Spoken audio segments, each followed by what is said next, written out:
2023 is looking absolutely stacked for video game releases, so let's break it down to the first half of 2023. Here are 15 new games we're looking forward to checking out. Please note, as of right now, there are a bunch of games coming out in 2023 that don't have a release date, and we're not talking about those. We're sticking to the ones that officially have a date. And also just know, a small disclaimer, all these are subject to change. Game delays happen all the time. But with that being said, let's get started off with number 15. Atomic Heart is finally soon upon us. This first-person action-adventure game, heavily inspired by the likes of BioShock, at least at a glance, just seems really, really unique with this alternate history, Soviet sci-fi spin, with lots of melee weapons, guns, and cool abilities, in a wild and wacky world filled with weird robots. Not to mention, the game just has some really big and impressive-looking environments, and just overall some pretty good graphics, at least from the trailers. Atomic Heart, though, like we said, wearing inspirations on its sleeves, could still end up being incredibly unique. We've been following this game for years at this point, back when it was just like a little Kickstarter project. And now, after, again, like I said, many delays, it's finally getting a full-fledged release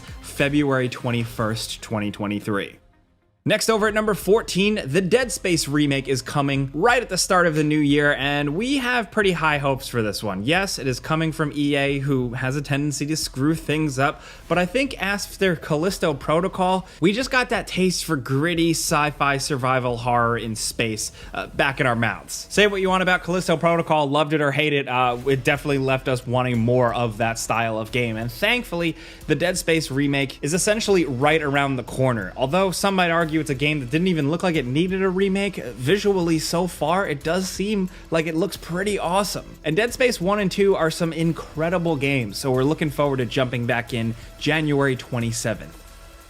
Next, over at number 13, we have Hogwarts Legacy. This is the big open world adventure Harry Potter game that a lot of people have been asking for a long time. It takes place many, many, many years before Harry Potter or even Fantastic Beasts, and focuses on you going to Hogwarts, creating your own character, going to classes, and doing whatever you want. And there's a lot of potential for this one to be a big deal to a lot of Potter fans. It could be pretty sweet, and after a bunch of delays as well, with this one, we'll finally know February 10th, 2023.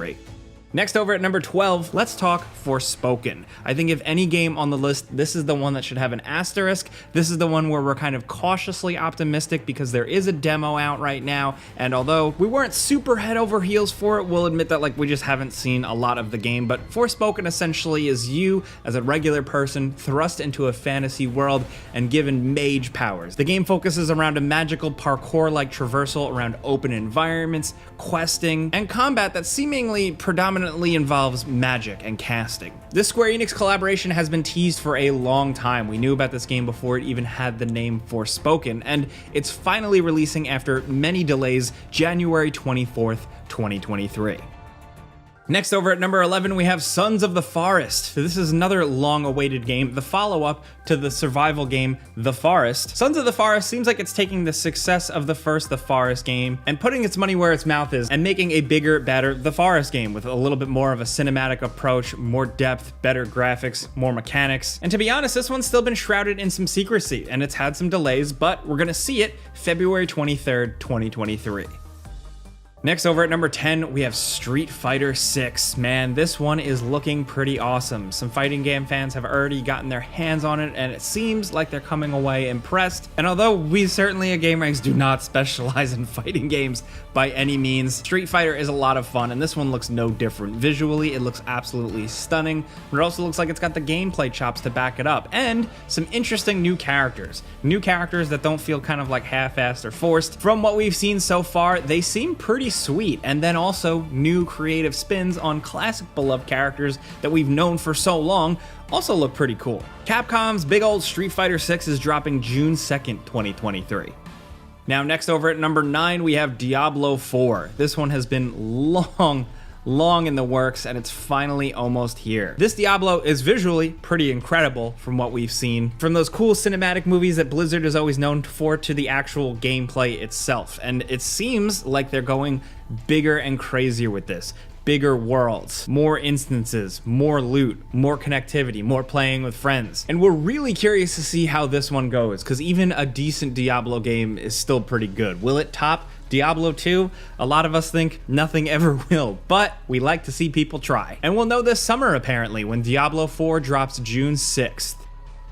Next, over at number 8, we have Wolong Fallen Dynasty. Now, in a sea of Souls-like games and Soulsborne copycats, Team Ninja and Koei Tecmo know what they're doing. They made the Neo games, so Wolong Fallen Dynasty seems to be continuing that trend with just a bigger adventure, more compelling and challenging combat, but also this time around, seemingly a really compelling and cinematic story. It's in like a fantasy spin on the Three Kingdoms period and embracing Chinese history, so it's unique, it's a little different. Knowing their gameplay pedigree, I think this one, if you're into this genre, might be a safe bet, and you'll get your hands on it March 3rd, 2023. Next, over at number 7, we have Company of Heroes 3. Now, although this is apparently getting a console release, Company of Heroes is definitely a PC gamer's game, and essentially with this one, and I'm using the developers' words themselves, they're just going bigger and better. This time around, it's in the Mediterranean theater, and you have way more options with your units, the flexibility of what they can do, and the destruction vehicles can cause. There's going to be a co-op skirmish mode, competitive multiplayer, and seemingly some pretty large-scale battles.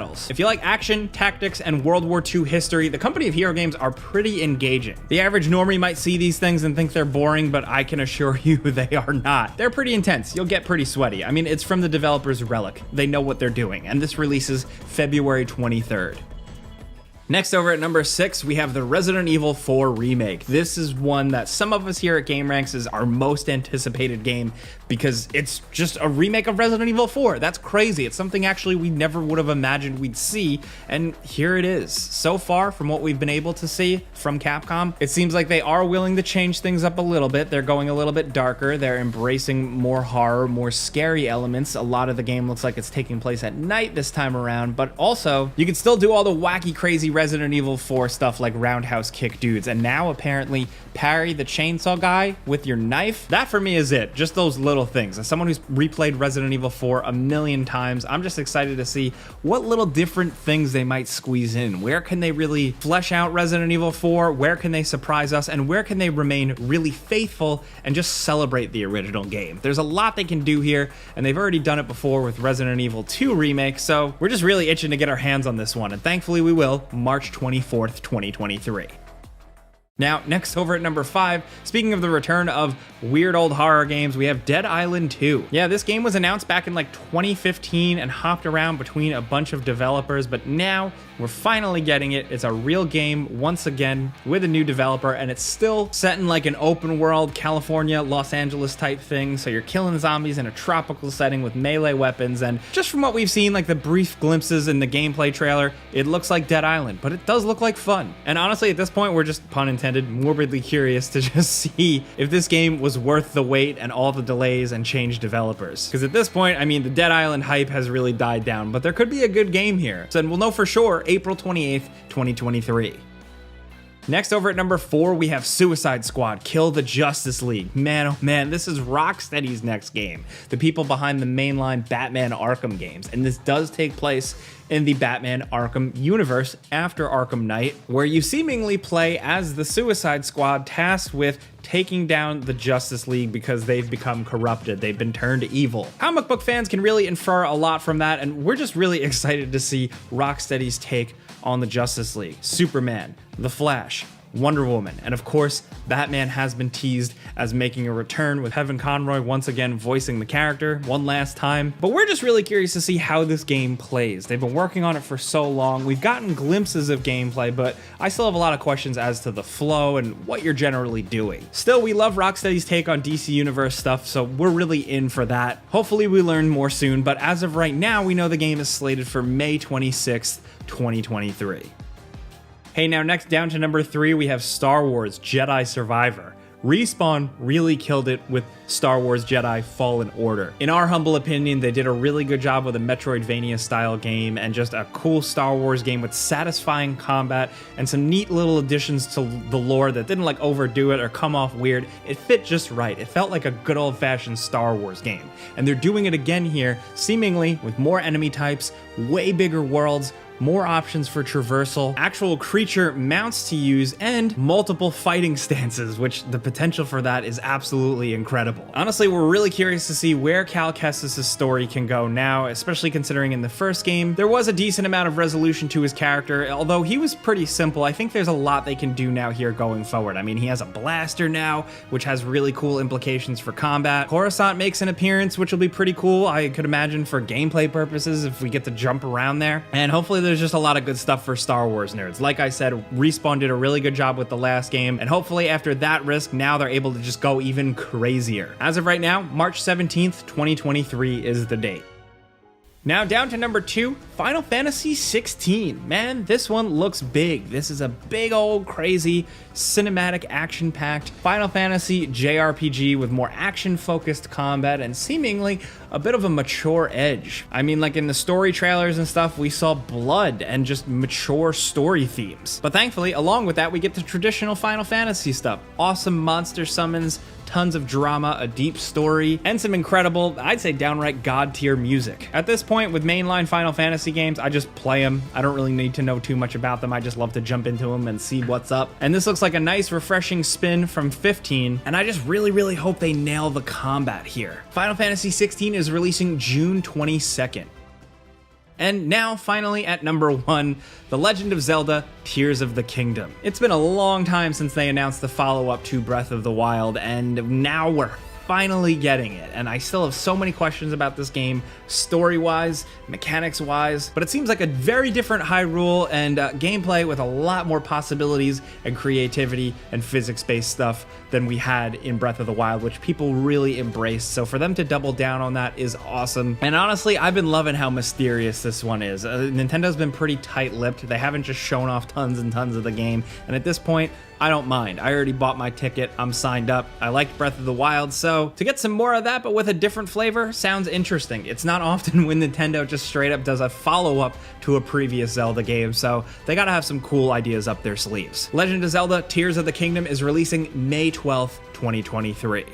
Those are 15 new games in 2023 we're really looking forward to checking out, but of course we got some bonus games we couldn't squeeze in. The first is Ubisoft's Skull and Bones. This is releasing March 9th, and it's that kind of open world multiplayer pirate game simulator thing. It could be good, it could be terrible, who knows, but I want to check it out because I like pirate video games. And also, Like a Dragon, Ishin. The whole feudal-style Yakuza game is finally coming to the West, and I've always wanted to check out this type of thing, and thankfully now we can, February 21st. But those are a bunch of games. We make lists here, so we want to hear yours down in the comments. If you got some games in 2023 for the first half that you're looking forward to jumping into, it definitely helps us cater videos to you. But if you learned about a new game or learned anything or just had a good time, clicking a like button's all you got to do. It really helps us out. And if you're new, consider subscribing, maybe hitting that notification bell, because we put out new videos every single day. But either way, thanks for watching. We'll see you guys next time.